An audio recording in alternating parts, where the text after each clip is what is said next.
नमस्कार। आइए सुनते हैं मुंशी प्रेमचंद्र द्वारा रचित कहानी दो बैलों की कथा। जानवरों में गधा सबसे मूर्ख समझा जाता है। हम जब किसी आदमी को पहले दर्जे का बेवकूफ कहना चाहते हैं तो उसे गधा कहते हैं।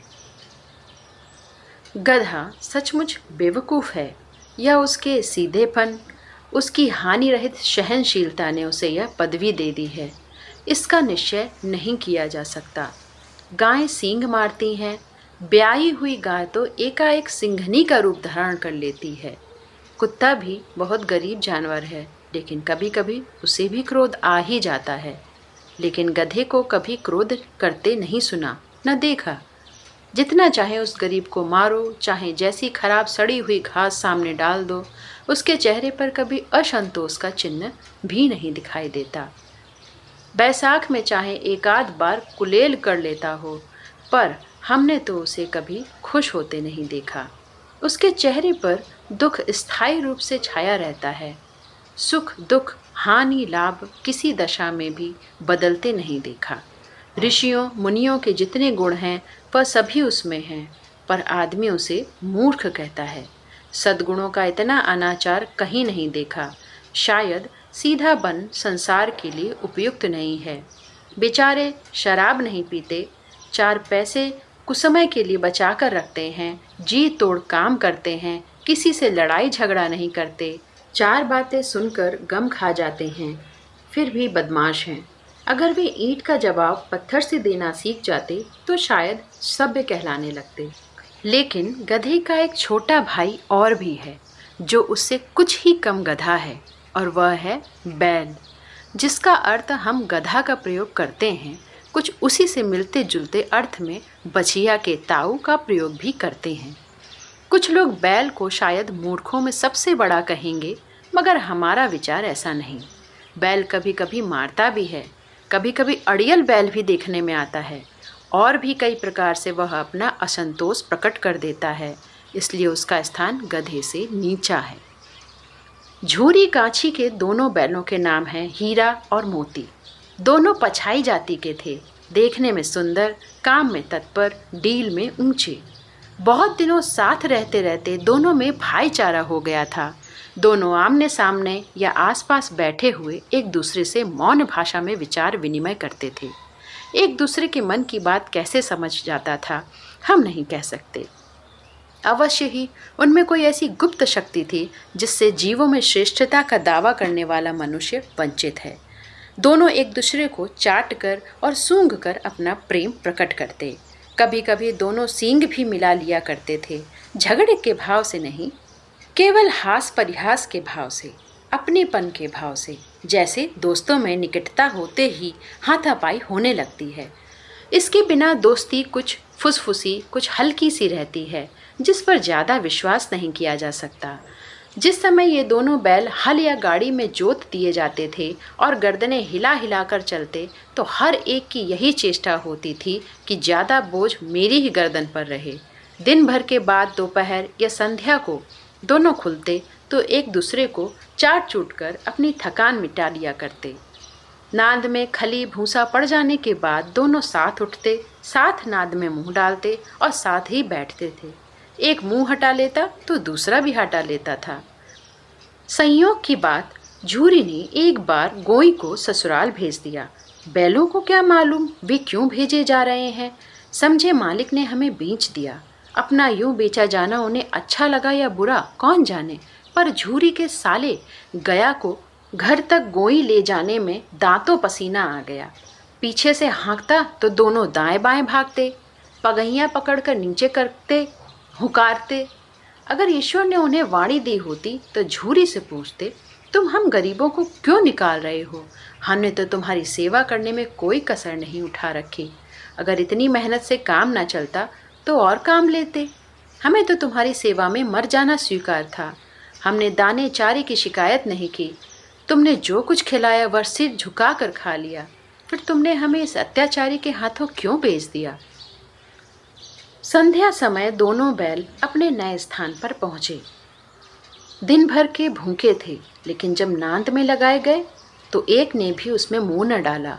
दिल भारी हो रहा था। जिसे उन्होंने अपना घर समझ रखा था वह आज उनसे छूट गया था। यह नया घर, नया गांव, नए आदमी, सब उन्हें पराये से लगे। दोनों ने अपनी मूक भाषा में सलाह की, एक दूसरे को चोरी चोरी देखा और लेट गए। जब गांव में सोता पड़ गया तो दोनों ने जोर मारकर रस्सियां तोड़ा डालीं और घर की तरफ चले। रस्सियां बहुत मजबूत थी, अनुमान नहीं हो सकता था कि कोई बैल उन्हें तोड़ सकेगा। पर इन दोनों में इस समय दूसरी शक्ति आ गई थी। एक एक झटके में रस्सियां टूट गईं। झूरी प्रातःकाल सोकर उठा तो देखा कि दोनों बैल चरनी पर खड़े हैं। दोनों की गर्दनों में आधा आधा गराव गले की रस्सी लटक रहा था। घुटने तक पांव कीचड़ से भरे हैं और दोनों की आंखों में विद्रोह से भरा हुआ प्यार झलक रहा है। झूरी बैलों को देखकर स्नेह से गदगद हो गया, दौड़कर उन्हें गले लगा लिया। प्रेमालिंगन और चुम्बन का वह दृश्य बड़ा ही मनोहर था। घर और गांव के लड़के जमा हो गए और तालियां बजा बजाकर उनका स्वागत करने लगे। गांव के इतिहास में यह घटना अनोखी न होने पर भी महत्वपूर्ण थी। बाल सभा ने निश्चय किया, दोनों पशुवीरों को अभिनंदन पत्र देना चाहिए। कोई अपने घर से रोटियां लाया, कोई गुड़, कोई चोकर, कोई भूसी। एक बालक ने कहा, ऐसे बैल किसी के पास न होंगे। दूसरे ने समर्थन किया, इतनी दूर से अकेले चले आए। तीसरे ने कहा, बैल नहीं है वे, उस जन्म के आदमी हैं। इनका विरोध करने का किसी को साहस नहीं हुआ। झूरी की पत्नी ने बैलों को द्वार पर देखा तो जल उठी, बोली, कैसे नमक हराम बैल हैं कि एक दिन भी वहां काम न किया, भाग खड़े हुए। झूरी अपने बैलों पर लगाया गया आरोप न सुन सका। नमक हराम क्यों है? चारा दाना दिया ना होगा तो क्या करते? स्त्री ने रौब के साथ कहा, बस तुम ही तो बैलों को खिलाना जानते हो और सभी पानी पिला पिला कर रखते हैं। झूरी ने चिढ़ाया, चारा मिलता तो क्यों भागते? स्त्री चिढ़ी, भागे इसलिए कि वे लोग तुम जैसे बुद्धुओं की तरह बैलों को सहलाते नहीं, खिलाते हैं तो रगड़ कर जोतते भी हैं। ये दोनों ठहरे कामचोर, भाग निकले। अब देखो कहाँ से खली और चोकर मिलता है। सूखे भूसे के सिवा कुछ ना दूंगी, चाहे मर जाएं। वही हुआ। मजदूर को कड़ा निर्देश दिया गया कि बैलों को खाली सूखा भूसा दिया जाए। बैलों ने नाद में मुंह डाला तो फीका फीका, ना कोई चिकनाहट ना कोई रस। क्या खाएं? आशा भरी आंखों से द्वार की ओर ताकने लगे। झूरी ने मजदूर से कहा, थोड़ी सी खली क्यों नहीं डाल देता रे? मालकिन मुझे मार ही डालेंगी।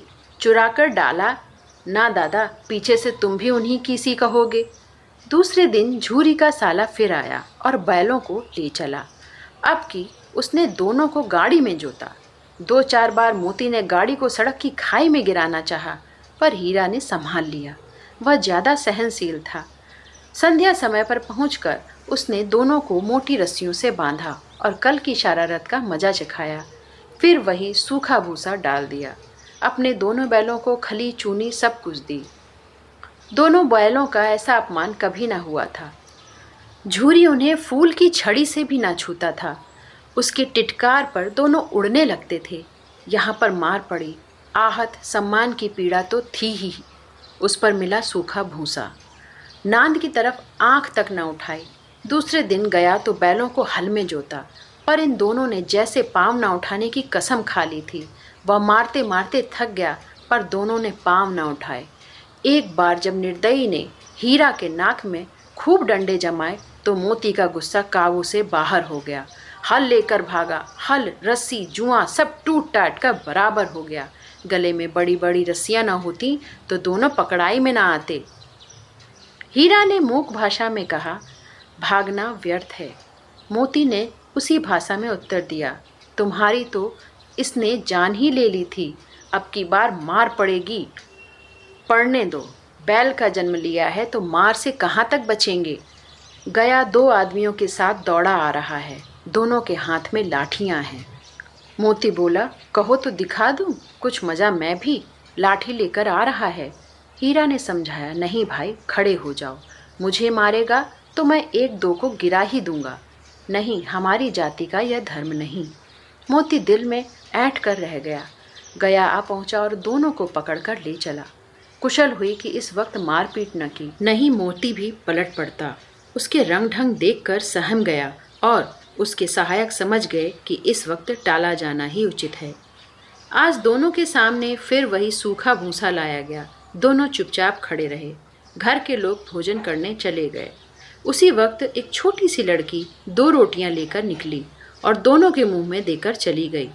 उस एक रोटी से इनकी भूख तो क्या शांत होती, पर दोनों के हृदय को मानो भोजन मिल गया। यहाँ ही किसी सज्जन का निवास है। लड़की भैरों की थी। उसकी माँ मर चुकी थी। सौतेली माँ उसे मारती थी, इसलिए इन बैलों ने उसे एक प्रकार का अपनापन हो गया था।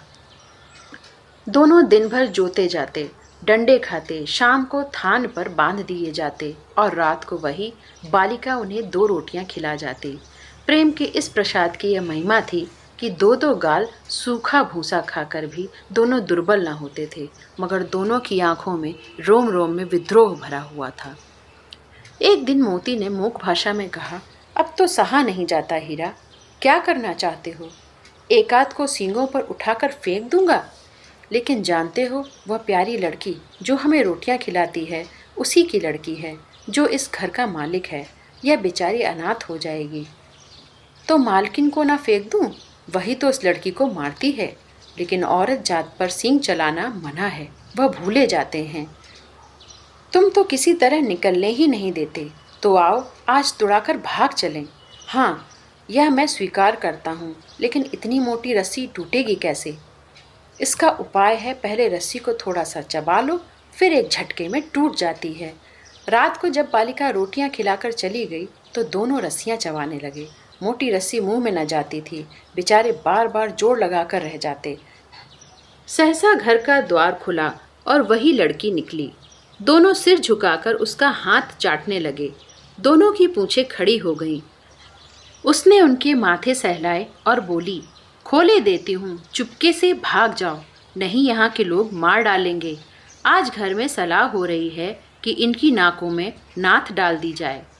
उसने गराव खोल दिया, पर दोनों चुपचाप खड़े रहे। मोती ने अपनी भाषा में पूछा, अब चलते क्यों नहीं? हीरा ने कहा, चलें तो, लेकिन कल इस अनाथ पर आफत आएगी, सब इसी पर संदेह करेंगे। सहसा बालिका चिल्लाई, दोनों फूफा वाले बैल भागे जा रहे हैं। ओ दादा, दोनों बैल भागे जा रहे हैं, जल्दी दौड़ो।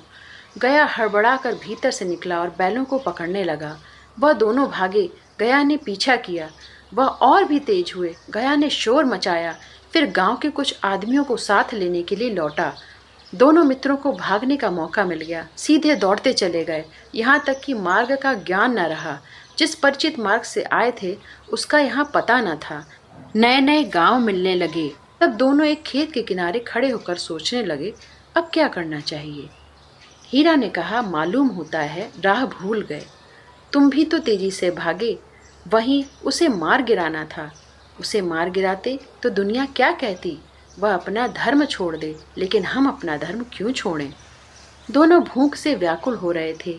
खेत में मटर खड़ी थी। चरने लगे। रह रहकर आहट ले लेते, कोई आ तो नहीं रहा। जब पेट भर गया, दोनों ने आज़ादी का अनुभव किया तो मस्त होकर उछलने कूदने लगे।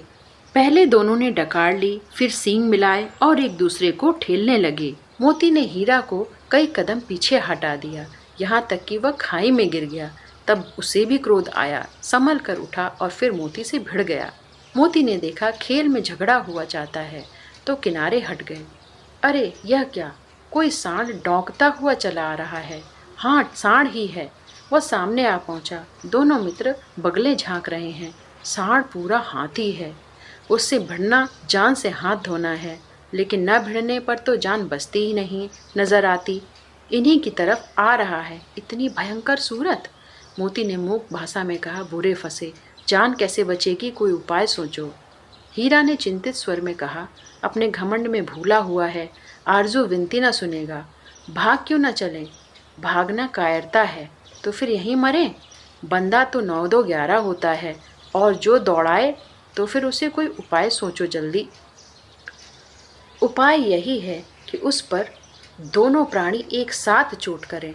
मैं आगे से दौड़ता हूँ, तुम पीछे से दौड़ाओ। दोहरी मार पड़ेगी तो भाग खड़ा होगा।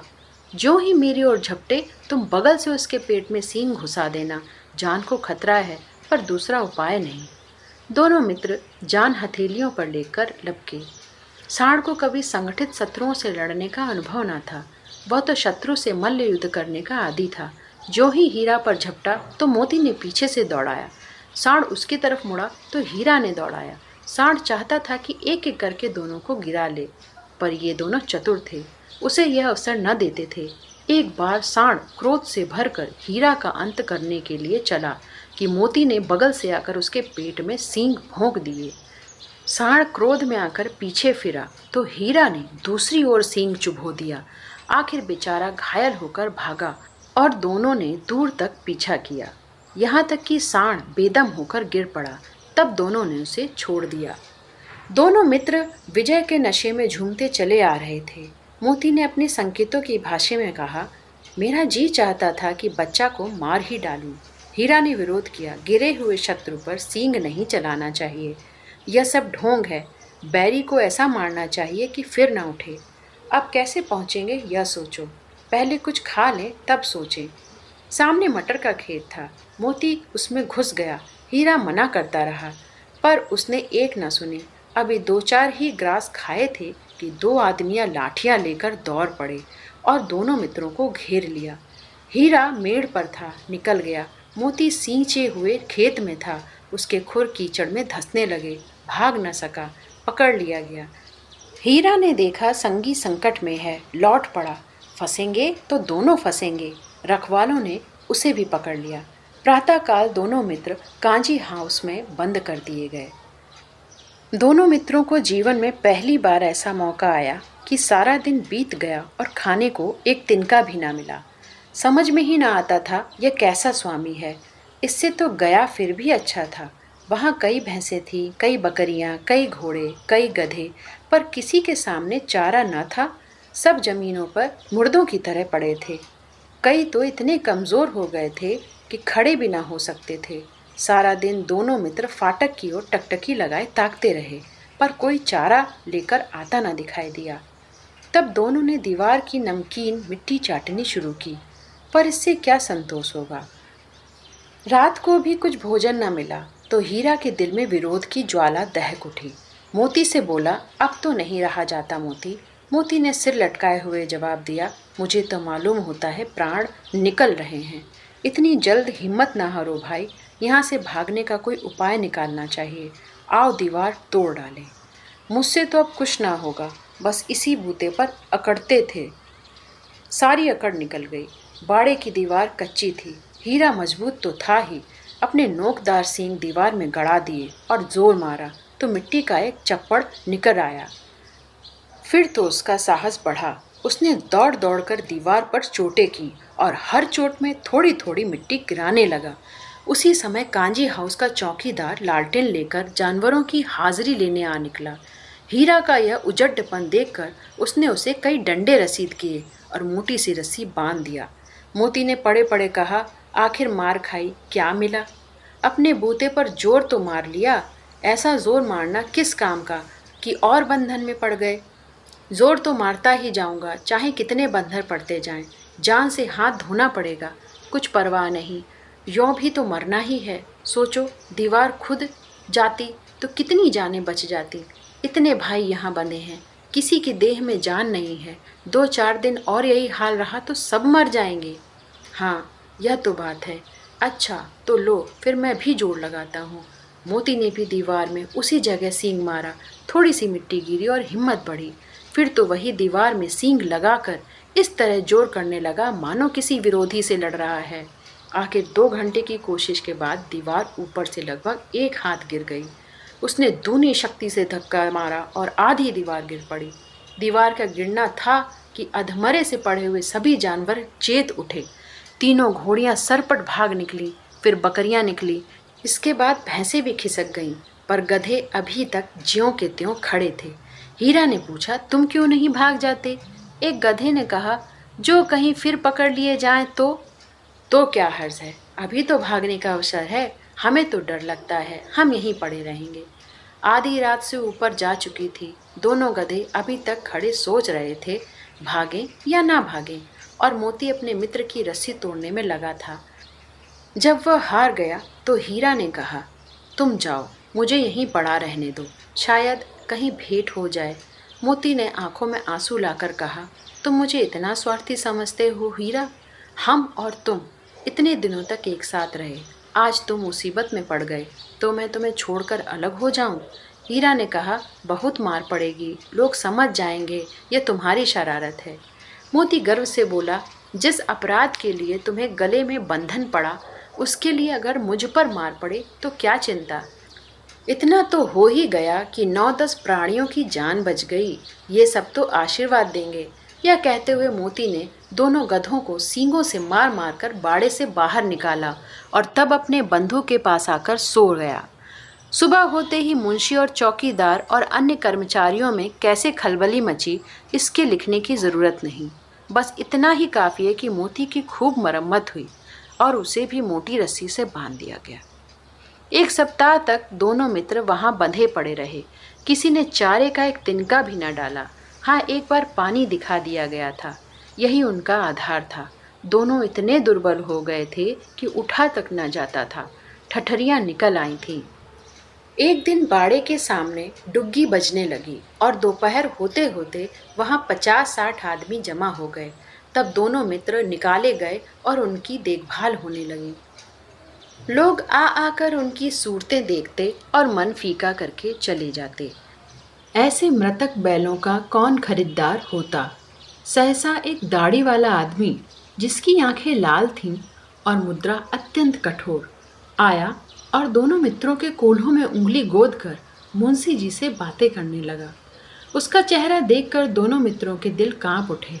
वह कौन है, उन्हें क्यों टटोल रहा है, इस विषय में उन्हें कोई संदेह न हुआ। दोनों ने एक दूसरे को भयभीत नेत्रों से देखा और सिर झुका लिया। हीरा ने कहा, गया के घर से बेकार भागे, अब जान न बचेगी। मोती ने उत्तर दिया, कहते हैं भगवान सबके ऊपर दया करते हैं, इन्हें हमारे ऊपर क्यों दया नहीं आती। भगवान के लिए हमारा मरना जीना दोनों बराबर है। चलो अच्छा ही है, कुछ दिन उनके पास तो रहेंगे। एक बार भगवान ने उस लड़की के रूप में हमें बचाया था, क्या अब न बचाएंगे? ये आदमी छुरी चलाएगा, देख लेना।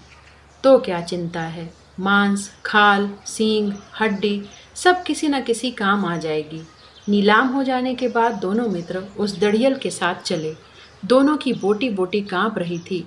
बेचारे पांव तक न उठा सकते थे, पर भय के मारे गिरते गिरते भागे जाते थे, क्योंकि वह जरा भी चाल धीमी हो जाने पर जोर का डंडा जमा देता था। राह में गाय बैलों का झुंड हरे भरे हार में चरता नजर आया। सभी जानवर प्रसन्न थे, चिकने, चंचल। कोई उछलता था, कोई आनंद से बैठा जुगाली करता था। कितना सुखी जीवन था इनका, पर कितने स्वार्थी हैं सब। किसी को चिंता नहीं कि उनके 2 भाई बधिक के हाथ पड़े कैसे दुखी हैं। अचानक दोनों को ऐसा मालूम हुआ, ये परिचित मार्ग है। हाँ, इसी रास्ते से गया, उन्हें ले गया था। वही खेत, वही बाग, वही गांव मिलने लगे। पल पल उनकी चाल तेज होने लगी। सारी थकान, सारी दुर्बलता गायब हो गई। आहा, यह लो, अपना ही हार आ गया। इसी कुएं पर हम पुर चलाने आया करते थे। हाँ, यही कुआं है। मोती ने कहा, हमारा घर निकट आ गया। हीरा बोला, भगवान की दया है, मैं तो अब घर भागता हूँ। यह जाने देगा, इसे मार गिराता हूँ। नहीं नहीं, दौड़कर थान पर ले चलो, वहाँ से हम आगे ना जाएंगे। दोनों बछड़ों की भांति प्रसन्नता प्रकट करते हुए घर की ओर दौड़े। वह हमारा थान है। दोनों दौड़कर अपने थान पर आए और खड़े हो गए। दड़ियल भी पीछे पीछे दौड़ा चला आता था। झूरी द्वार पर बैठा धूप खा रहा था। बैलों को देखते ही दौड़ा और उन्हें बारी बारी से गले लगाने लगा। मित्रों की आंखों से आनंद के आंसू बहने लगे। एक झूरी का हाथ चाट रहा था। दड़ियल ने जाकर बैलों की रस्सियां पकड़ ली। झूरी ने कहा, मेरे बैल हैं, तुम्हारे बैल कैसे? मैं मवेशी खाने से नीलाम लिए आता हूँ। मैं तो समझता हूँ चुराए लिए आते हो, चुपके से चले जाओ। मेरे बैल हैं, मैं बेचूंगा तो बिकेंगे। किसी को मेरे बैल नीलाम करने का क्या अधिकार है? जाकर थाने में रपट कर दूंगा। मेरे बैल हैं, इसका सबूत यह है कि मेरे द्वार पर खड़े हैं। दड़ियल क्रोध करता हुआ बैलों को जबरदस्ती पकड़ ले जाने के लिए बढ़ा। उसी समय मोती ने सींग चलाया। दड़ियल पीछे हटा। मोती ने पीछा किया, दड़ियल भागा, मोती पीछे दौड़ा। गांव के बाहर निकल जाने पर वह रुका। वह खड़ा दड़ियल रास्ता देख रहा था। दड़ियल दूर खड़ा धमकियां दे रहा था, गालियां निकाल रहा था, पत्थर फेंक रहा था और मोती विजयी बहादुर की भांति उसका रास्ता रोके खड़ा था। गांव के लोग तमाशा देखते थे और हंसते थे। जब दड़ियल हार कर चला गया तो मोती अकड़ता हुआ लौटा। हीरा ने कहा, मैं डर रहा था कि कहीं तुम उस गुस्से में आकर मार ना बैठो। अगर वह मुझे पकड़ता तो मैं बिना मारे न छोड़ता। अब ना आएगा, आएगा तो दूर से ही खबर लूँगा, देखूं कैसे ले जाता है। जो गोली मरवा दे मर जाऊंगा, उसके काम ना आऊँगा। हमारी जान को कोई जान ही नहीं समझता, इसलिए ही हम इतने सीधे होते हैं। जरा देर में नांद में खली, भूसा, चोकर, दाना भर दिया गया और दोनों मित्र खाने लगे। झूरी खड़ा दोनों को सहला रहा था और 20 लड़के तमाशा देख रहे थे। सारे गांव में उत्साह सा मालूम होता था। उसी समय मालकिन ने आकर दोनों के माथे चूम लिए। कहानी समाप्त।